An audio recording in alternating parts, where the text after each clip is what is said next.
Welcome to Cheat Sheet Tales, where secrets slip, lies unravel, and the truth always has a twist.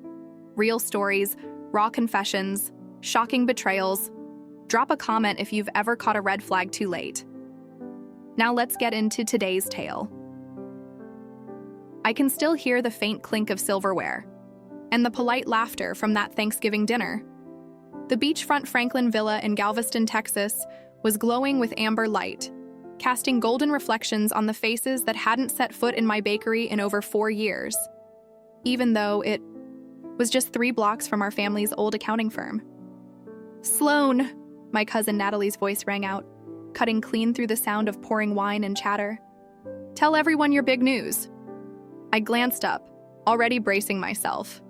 Natalie sat poised in her tailored cream suit, her manicure pristine, her fiancé beaming beside her. She held her wine glass like a trophy. That same satisfied smile tugged at her lips, the one she wore whenever she reminded everyone that she was the family's golden child. "I just passed the bar," she announced, glowing, "starting at a major firm in Dallas next month." The table broke into applause. Uncle Franklin raised his glass. "To Natalie Mitchell, the pride of the Mitchell family." I took a slow sip of my cinnamon chai, thinking about the proposal drafts waiting on my kitchen counter, the ones for expanding Sloan's hearth into a second location. But no one here knew about that. To them, I was still the one who bakes instead of building something real. "And you, Sloan?" Aunt Janet turned to me, her voice sticky sweet with feigned interest. "Still making cupcakes?" I smiled calmly. "It's called Sloan's Hearth Bakery now. And yes, I'm still running it." "Still kneading dough, huh?" Natalie chuckled, exchanging a grin with our cousin Derek. "If you ever want a real paycheck, I'm sure my firm's always hiring legal assistants." I traced the edge of my plate, remembering the deal I'd finalized that morning, a 3-year supply contract with a regional hotel chain, worth more than Natalie's starting salary, but they didn't know that. "Not yet." "It keeps me plenty busy," I replied. "Busy enough to afford this view?" Uncle Franklin joked, gesturing at the sea outside. I nearly laughed. If only they knew. I owned not just the bakery building, but 2 rental properties along that same street. "I get by," I said with a smile. Natalie launched into another drawn-out story about her latest big client, a corporate merger worth millions. Everyone leaned in, hanging on her every word, just like they always did. Natalie, the perfect one. Law school at Northwestern, fast-tracked to junior partner, and now climbing the ladder in a downtown Dallas firm with the Mitchell name stamped on every press release. And me? I was the curious detour, the girl who left college at 22 to attend culinary school and renovated a forgotten seaside pub into Sloan's Hearth, now a thriving coastal destination that brought in more per quarter than their firm did all year. "Just closed the Carter Tech settlement," Natalie said, swirling the last of her Cabernet. "Their legal team looked stunned when I flagged the oversight in their breach clause. Now they've retained us exclusively." I didn't blink at the mention of Carter Tech. If only Natalie knew who quietly held a controlling interest in their new headquarters, through a shell company managed by me. "I just don't understand it," Grandma murmured later as I dried the last serving tray. She stood beside me, hands wringing, eyes searching. "You're smart, Sloan. You could have had all of this, Natalie's job, that kind of success. Not." "Everyone dreams of boardrooms and billables," I said, folding a dish towel. "But you're capable of so much more," she pressed. "Look at Natalie. Her designer wardrobe, that new Tesla, that condo in Uptown. Don't you want real success?" I thought of my penthouse, the one I'd purchased last month through a trust under my investment group. Top floor, ocean view, mortgage-free. "I'm happy with my path," I said gently. Grandma frowned. "I just worry," she sighed. "Restaurants are so unstable. What if you want a family one day? How will you manage?" I almost smiled thinking about my growing portfolio. 6 properties, equity in 2 food startups, and silent capital in a regional grocery chain. The bakery was just my first move, a foundation for something bigger. Later that night, as coats were pulled on and cheeks kissed goodbye, Natalie stopped me at the door, standing by the old brass coat. "So," she said, tilting her head, "still baking? Or are you finally ready to do something real?" "Hey, I meant it about the firm," Natalie said, her manicured hand landing gently on my arm. Uncle Franklin could get you into compliance. You'd move. Up quick. Cushy hours. Great benefits. Thanks, I replied with an easy smile, stepping back just enough to free myself. But I'm exactly where I want to be. Natalie's smile thinned just for a second. Sloan, seriously, you can't run a bakery forever. Don't you want to be somebody? If she only knew I was somebody bigger than any of them had imagined, and tomorrow they'd see it for themselves. I checked my watch. Gotta run. Early start. She raised a brow, smirking. Right, wouldn't want to burn those croissants. I drove back toward town, headlights cutting through the coastal fog until I reached the quiet street where Sloan's hearth stood, golden lights still glowing from the late-night prep team. But I didn't stop in the kitchen. I entered through the alley door, the one that led upstairs to the real headquarters, a sleek, minimalist office tucked above the scent of cinnamon rolls and espresso. Most thought I spent my days frosting cupcakes and clearing dishes. What they didn't see was the network I'd built behind that charming storefront. 7 LLCs, 2 property groups, and an investment portfolio that had doubled in the last quarter alone.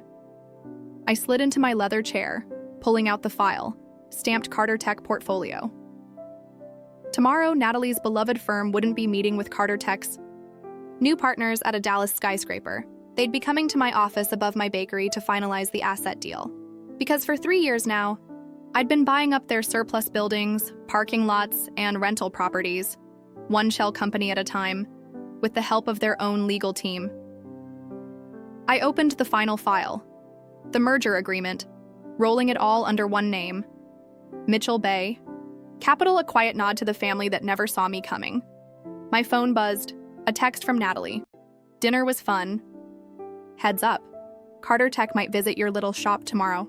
Don't blow it. They're important. I laughed softly. Yes, Natalie, as you wish. I set the phone down without replying, a slow smile spreading across my face. Tomorrow would be unforgettable. The paperwork was straightforward. 5 years' worth of shell companies, land trusts, and joint ventures were finally merging under one name, Mitchell Bay Capital.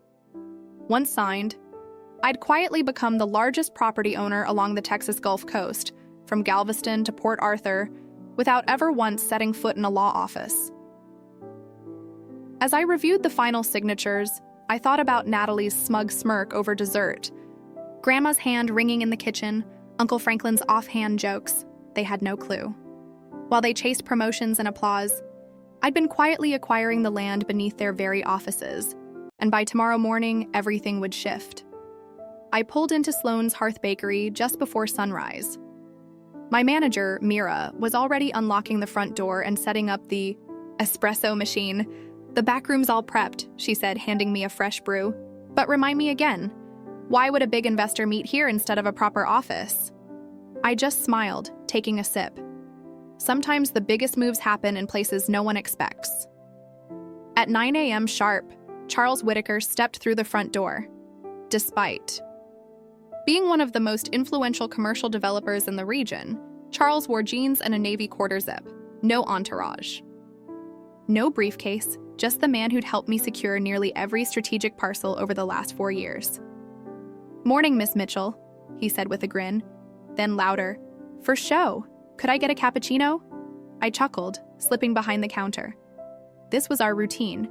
Me, the friendly baker. Him, the low-key customer. No one would guess the magnitude of what was about to happen over a cup of coffee. As I frosted the milk, the bell above the front door jingled. I glanced up and there she was. Oh yeah, playable as always. Sharp suit, leather briefcase in hand, her heels clicking briskly across the floor. Mr. Whitaker, she said, surprised. I wasn't expecting to see you here this early. Charles turned with a calm smile. I'd prefer to meet where the real decisions are made, he said, casting a knowing glance toward me. Natalie blinked. Wait, what are you doing here, Sloan? Charles accepted the cappuccino from my hands with a nod and his usual understated smile. Ah, Miss Mitchell, he said, glancing at Natalie. Your cousin makes the best coffee in Galveston. Care to join our meeting? Natalie blinked, visibly thrown. Meeting? Yes. he replied smoothly. About the East Bay redevelopment project. He motioned toward the glass-paneled room at the back of the bakery, the one most customers assumed was for private brunch events. Shall we? Natalie mentally scrambled, trying to reconcile how her firm's most influential client had wandered into my bakery for a meeting. Still, her curiosity got the better of her, and she followed us inside. The room was cozy yet professional. A wide walnut table, ergonomic chairs, soft pendant lighting. Natalie let out a quick, nervous laugh. Sloan? Oh no, she just runs the bakery. She looked at me like I was a barista who'd wandered into a boardroom. She doesn't need to be involved in legal paperwork. The only giveaway that this was more than a bakery office was the discreet security camera tucked into the corner, and the leather document binder already waiting at my seat. I'll need a second witness, Charles said, settling in and retrieving a thick file from his bag. Perhaps your cousin could assist. Charles tilted his head. On the contrary, she's the key party in this transaction. I sat calmly at the head of the table, fingers laced, watching Natalie's confusion deepen. Actually, Natalie, I said, you're the one who doesn't need to be here. But since you are, you might as well witness something memorable. The Franklin door chimed again. Grandpa and Uncle Franklin entered, scanning the bakery until they spotted Natalie, then glanced through the glass into the meeting room. What's going on? Grandpa asked, brows furrowed. Why is Mr. Whitaker meeting you here? Before Natalie could even attempt an answer, Charles stood and addressed them warmly. I invited them, he said. It seemed only fitting to finalize this deal in the place where it all began. Natalie's voice cut in, sharp and unsettled. Where what began? I turned the binder slowly so it faced her, the gold-embossed logo gleaming. In the light, Mitchell Bay Capital. I opened my laptop and mirrored the screen to the wall mount projector. The title slide glowed bold and clear. Mitchell Bay Capital Consolidation and Strategic Expansion. Below it, a detailed satellite map of Galveston's downtown corridor appeared. Entire blocks outlined. Dozens of parcels illuminated in gold. Restaurants. Franklin's. Retail strips. Parking lots. All under one name. Petrol Bay Capital. His voice uneven. My company, I said, my tone even and steady. You might recognize some of the holding groups, I added, clicking through the slides. Coastal Nest Holdings, Gulfway Ventures, East Harper. Trust. Natalie slowly lowered herself into a chair, her expression tight with shock. Wait, those are the same properties we've been handling contracts for, she said, the color draining from her face. We've written policies for years on those parcels. They're tied to Charles Whitaker's firms. Not quite, Charles interjected, his voice smooth.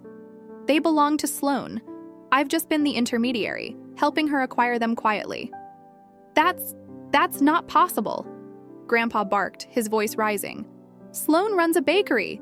She couldn't possibly. I slid a thick folder across the table and flipped it open with calm precision. The bakery was just the start, I said.